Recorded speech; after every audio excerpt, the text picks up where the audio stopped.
प्रधानमंत्री नरेंद्र मोदी अपने वाराणसी दौरे के दूसरे दिन सोमवार को उमराह में 180 फीट ऊंचे 7 मंजिला स्वर वेद महामंदिर के प्रथम तल का रिमोट से बटन दबाकर उद्घाटन कर श्रद्धालुओं एवं देशवासियों को समर्पित किए।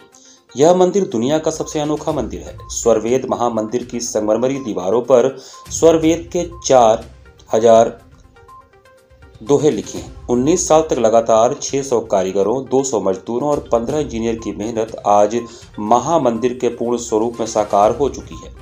स्वरवेद महामंदिर के उद्घाटन के बाद जनसैलाब को संबोधित करते हुए प्रधानमंत्री नरेंद्र मोदी ने कहा कि हर बार की तरह इस बार का भी काशी प्रवास सुखद रहा। उन्होंने कहा कि विरासत और विकास की पटरी पर आज भारत तेज गति से आगे बढ़ रहा है।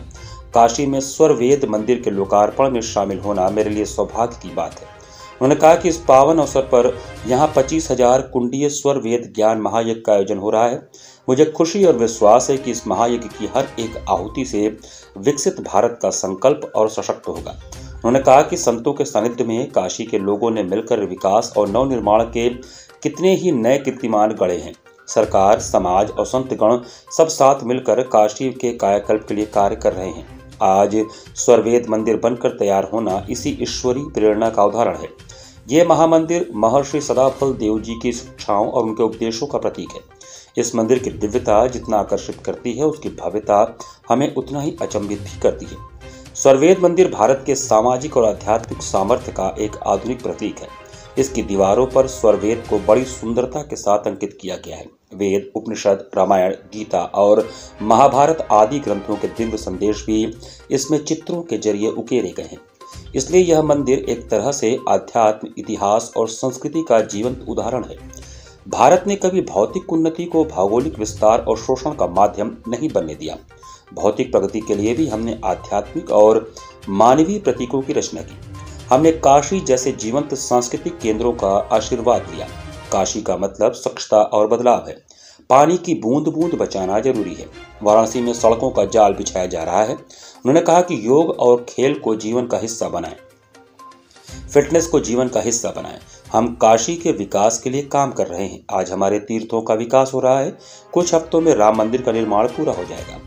प्रधानमंत्री नरेंद्र मोदी ने कहा कि हमारी संस्कृति को निशाना बनाया गया। देश अपनी विरासत पर गर्व करना भूल गया था। अब समय का चक्र बदल गया है। देश अब गुलामी की सोच से मुक्त हो रहा है।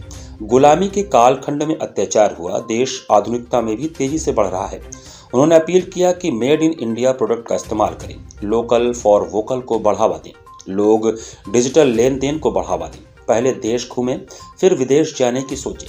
एक गरीब परिवार की मदद जरूर करें। उन्होंने कहा कि भारत एक ऐसा राष्ट्र है जो सदियों तक विश्व के लिए आर्थिक समृद्धि और भौतिक विकास का उदाहरण रहा है। भारत ने कभी भौतिक उन्नति को भौगोलिक विस्तार और शोषण का माध्यम नहीं बनने दिया। उन्होंने कहा कि भौतिक प्रगति के लिए भी हमने आध्यात्मिक और मानवीय प्रतीकों की रचना की। सरकार, समाज और संतगण सब साथ मिलकर काशी के कायाकल्प के लिए काम कर रहे हैं। उत्तर प्रदेश के मुख्यमंत्री योगी आदित्यनाथ ने प्रधानमंत्री का स्वागत किया। उन्होंने स्वरवेद महामंदिर की चर्चा करते हुए कहा कि जब एक संत की साधना मुहूर्त रूप लेती है तो इस प्रकार का एक धाम बनकर तैयार होता है। सदगुरु सदाफल देव महाराज, जिन्होंने देश की आज़ादी के लिए संघर्ष किया था, जिन्होंने उत्तराखंड के गढ़ आश्रम के शून्य शिखर पर साधनारत होकर आध्यात्मिक जगत की अनुभूतियों के माध्यम से भारत की आध्यात्मिक ज्ञान की परंपरा को, वेद उपनिषदों की परंपरा को बहुत ही सरल व सहज भाषा में अपने अनुयायियों व भक्तों के लिए सर्व वेद के माध्यम से प्रस्तुत किया।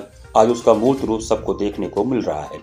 इस अवसर पर स्वरवेद महामंदिर के आचार्य सदगुरु स्वतंत्र देव जी महाराज, विज्ञान देव जी महाराज के अलावा कैबिनेट मंत्री डॉक्टर महेंद्र नाथ पांडे, उत्तर प्रदेश के श्रम एवं सेवा योजन मंत्री अनिल राजभर आदि लोग प्रमुख रूप से उपस्थित थे। इससे पूर्व प्रधानमंत्री नरेंद्र मोदी ने स्वरवेद महामंदिर का अवलोकन भी किया। समय का चक्र एक बार फिर घुमा है।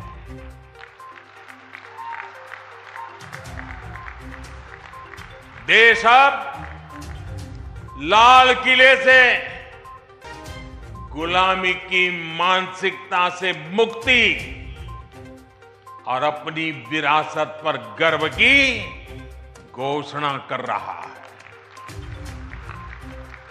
जो काम सोमनाथ से शुरू हुआ था वो एक अभियान बन गया है। आज काशी में विश्वनाथ धाम की भव्यता, भारत के अविनाशी वैभव की गाथा गा रही है। आज महाकाल महालोक हमारी अमरता का प्रमाण दे रहा है। आज केदारनाथ धाम भी विकास की नई ऊंचाइयों को छू रहा है। बुद्ध सर्किट का विकास करके भारत एक बार फिर दुनिया को बुद्ध की तपोभूमि पर आमंत्रित कर रहा है। देश में राम सर्किट के विकास के लिए भी तेजी से काम हो रहा है और अगले कुछ सप्ताह में अयोध्या में राम मंदिर का निर्माण भी पूरा होने जा रहा है।